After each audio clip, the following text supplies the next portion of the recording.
Wake up, everybody. We got a new One Piece fan in the building, and it's techno-fascist, billionaire, psycho-libertarian, Peter Thiel. So on October 1st, Peter Thiel released an article called Voyages to the End of the World. And for over half of this pretty long article, he talks about One Piece in detail. Like, he definitely knows One Piece. He has understandings of what the world government is, what Luffy is, what Emu is. And he plays Twister with himself, wrapping One Piece into his little up little ideology. So this is probably one of the best examples of One Piece is conservative, actually, guys. Now, Peter Thiel is a 58-year-old white gay man worth currently $20.8 billion. And he wrote an article for like some evangelical magazine called First Things, where today there are other articles that they're highlighting are the problem or problems with LGBTQ Catholic, techno-nationalism, and they also have articles about Athens, Sparta, and the future of Israel, poetry versus AI. So remember, this is a German-American white boy where his family moved to South Africa in 1971. Who knows what they did for those 6 years there? What were extremely wealthy white people doing in South Africa during that time?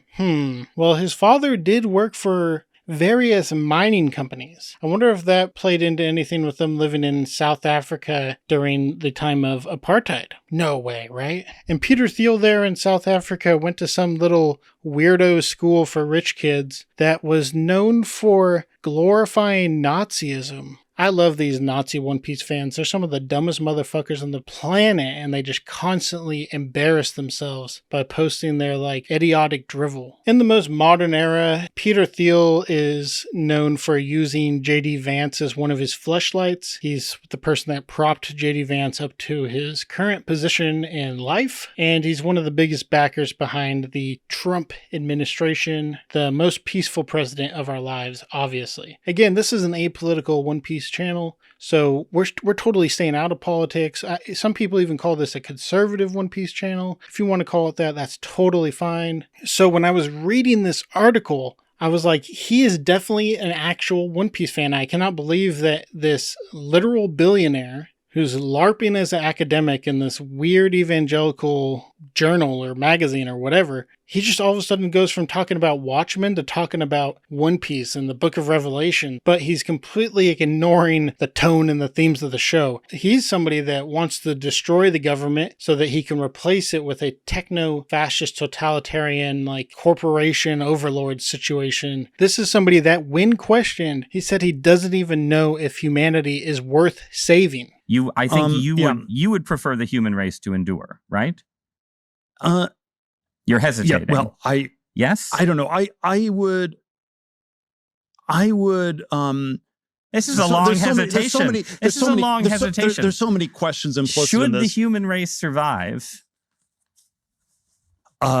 Yes. Okay. But he's potentially more evil than the celestial dragons we know in One Piece. And here he is being like, Luffy's awesome. Emu is the Antichrist. But here in his opening paragraph, he says, New Atlantis began a secret literary debate, one later taken up by Jonathan Swift, Alan Moore, and Oda. Across 4 centuries, these writers wondered, will science summon or suppress the Antichrist? We've been big readers of One Piece, right? Will science summon or suppress the Antichrist? That's what all of One Piece is about, right? That's this fucking ghoul's idea of One Piece. Oh my god. So I'm going to skip through a lot of his shitty writing because it really is insanely dog shit. We're going to skip down to the One Piece related content because I cannot be bothered to read this drivel from this Zionist psychopath. Oh my god, dude, this article's so fucking long. These billionaires don't understand when to shut the fuck up because they think everybody genuinely likes to listen to them spew shit out their mouth. 4 years after Watchmen ended, so did the Cold War. President George H.W. Bush declared the beginning of a new world order, safe from great power conflicts. His successor, Bill Clinton, disarmed to save on a, quote, peace dividend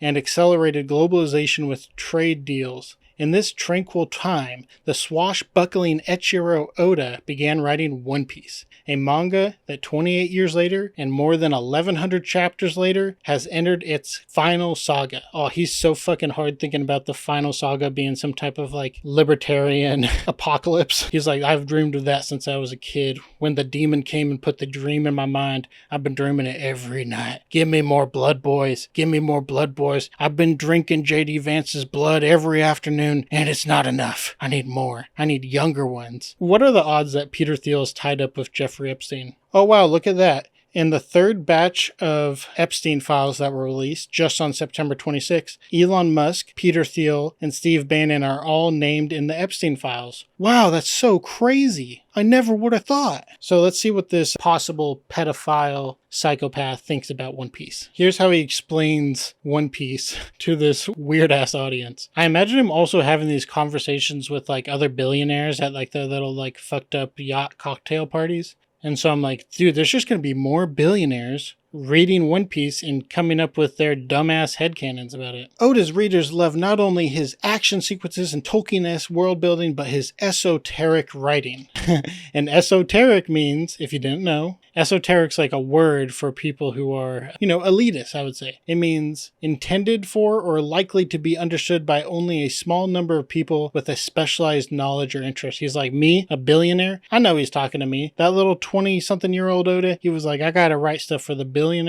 He's clearly an evangelical Christian writing about the Antichrist and stuff. That makes a lot of sense. Oda's piecemeal revelations cohere into a grand linear history of the Antichrist, superior on every decisive point to Watchmen. And if you didn't know, Peter Thiel has been kind of in the news lately for referring to Greta Thunberg as the actual Antichrist. He's like, that's the Antichrist, that little girl corporations just like destroying the planet for the profit motive. That makes her the Antichrist. And now she's trying to work towards Palestinian liberation. Oh, now you're fucking with my Zionist ideology. I can't have that. You're the fucking Antichrist. So that's who Peter Thiel is. He is like Hody Jones. He is nothing but hatred for humanity. The question driving Oda's epic is, who rules the world? Is that the question that's driving the story of One Piece? Who rules the world? I don't know about that, Chief. He gives a brief explainer about what One Piece is, like King of the Pirates and who Luffy is and whatever. Now we're going to listen to a celestial dragon explain what the world government is. This should be good.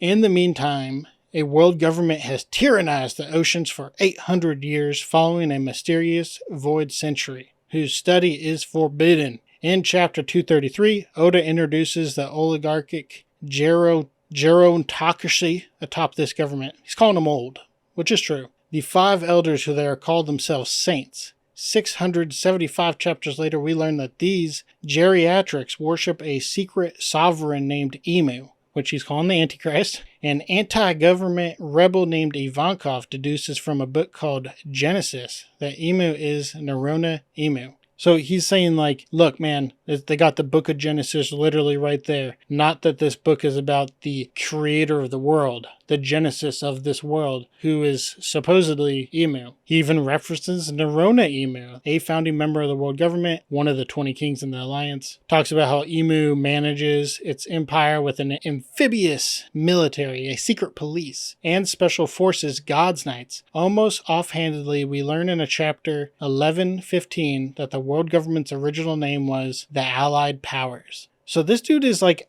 caught up with the manga. He will probably watch this video. If you are, go fuck yourself, Peter Thiel. By the way, I'll just throw in right now, I have no plans ever in my life to video game myself, right? In Minecraft. I'm not going to do that. So definitely look at Peter Thiel if something happens, please. Thank you. As the dictator of the world government, Emu resembles the Antichrist, a resemblance that is anything but accidental. The name Nerona reminds us of the Roman Emperor Nero, who died by suicide, per the historian. So then he goes and he draws like this analysis of Emu that's not within the actual text of One Piece. It's purely like Oda did Emu, and here's a historical parallel that I think I found, and that's what's actually happening in One Piece. I found this article in my circles of critical theory and criticism, which is like nerdy-ass English literature shit. We would call this, in those circles, dog shit evidence. That's the technical term. We really prefer things to be in the text as much as possible, so just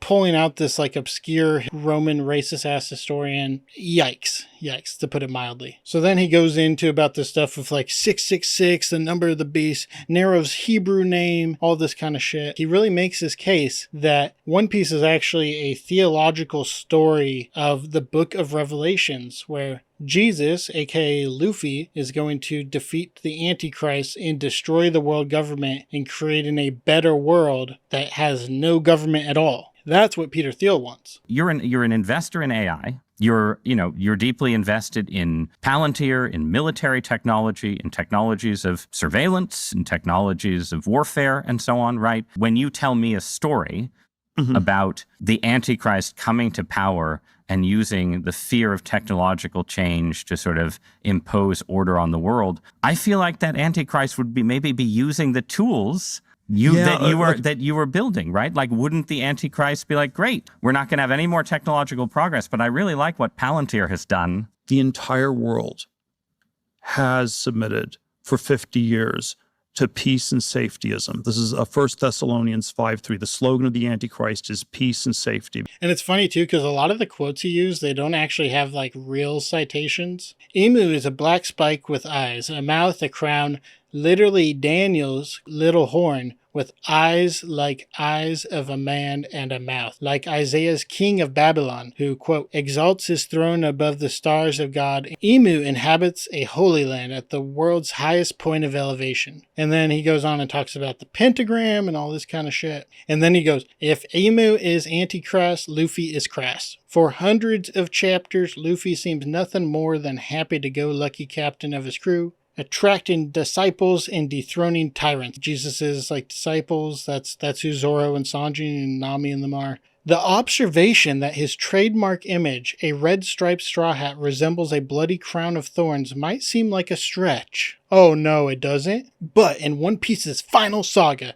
Oda's Christian apocalyptic imagery has become undeniable. Around chapter 1000, Luffy and his allies battle their most powerful rivals, a dragon named Kaido, and soul-devouring cannibal with dozens of children named Big Mom. Revelations depicts Christ confronting a dragon representing Satan and the whore of Babylon, a woman drunken with the blood of the saints, just like a cannibal. Kaido nearly defeats. I think it's just really funny that he's like, Kaido's a dragon and that's the Satan, yep. But Luffy transforms into the Christ of Revelations. His head and his hairs were white like wool. Is his hair white like wool? Kind of looks more like clouds and shit to me, right? You know, and it reminds me of a hilarious tattoo I saw in Las Vegas when I was drunk, which was just like this really funny, smiling, like huge, like Luffy smiling Jesus, and it was just like a joke with how silly it was. Jesus is always known to be doing these big smiles and laughs in all the artwork of Christian iconography. Christ-like Luffy defeats Kaido and Big Mom. So, in this shitty-ass article, dumbass, out of touch, Peter Thiel talks about how One Piece, I'm only going to analyze it with ideology, idealism, dialectics, but I'm not going to look at their actual material reality and what they face. That goes against everything I want to say, guys. Let's ignore the vast majority of the story and just really focus on the climax of Wano and Egghead Island, I guess. Like, that's all he's writing about here, and he uses that to make his whole point. And to say that this is a shitty way to do evidence to make an argument, it's too easy. But the way he writes about this, it really betrays his worldview, where he's saying, like, Luffy's story represents just these specific people. Who he's talking about here in this situation is Christians and Jews is kind of who he's referencing constantly throughout some of this article. Not talking in a good way about Jews necessarily, but he's kind of referencing them as early slaves in the Bible and drawing a parallel between Kuma and that. When in reality, if you look at the broadness of One Piece and how many ways Oda has touched on oppression and liberation and revolution, when Oda is showing ethnic cleansing, when Oda is showing genocide, when Oda is showing slavery, he's not talking about when only specific people were enslaved. That's not the parallel he's drawing. He's drawing a parallel between all genocides, all ethnic cleansing, all forms of chattel slavery against all of those people. That is part of like human history. And Oda shows this is a repeating history, that this is an ongoing struggle of humanity, and it's repeating, not because it's exactly the same, but because it's eerily similar. It's the same in its essence, not in the precise who is happening to who. In fact, as Oda shows, sometimes it's the oppressors that were once the oppressed. And here's how he ends it. For philosophy, the question, one world or none, has but one answer. So he's just like saying, yeah, like all of philosophy, I, Peter Thiel, billionaire, out of touch, grew up in a Nazi school for children where my father owned a mine in apartheid South Africa. I actually know the answer to one world or none. And this is how he is in most of his interviews that aren't even related to One Piece, so this is not a shocking thing to see. Better read than dead. Not read as in read a book, but read as in blood, right? Theology reformulates the question, Antichrist or Armageddon? Neither, the Christian replies. He prays for new miracles, new technologies, techno-fascism, blah, blah, blah, and strange new possibilities. And Oda reminds us to hope for such fantastical new things by defying us to reason out how One Piece will end. Neither the apocalyptic anarchy of an ocean teeming with pirates, nor Imu's world government can last. Oda must reveal a narrow third way. Quote, as little children, Matt 18.3, we have faith that he will. Yeah, transhumanism. The ideal was this radical transformation where your human natural body gets transformed into an immortal body. Okay, we want more than cross-dressing or changing your sex organs. We want you to be able to change your heart and change your mind and change your whole body. The critique Orthodox Christianity has of this is these things don't go far enough.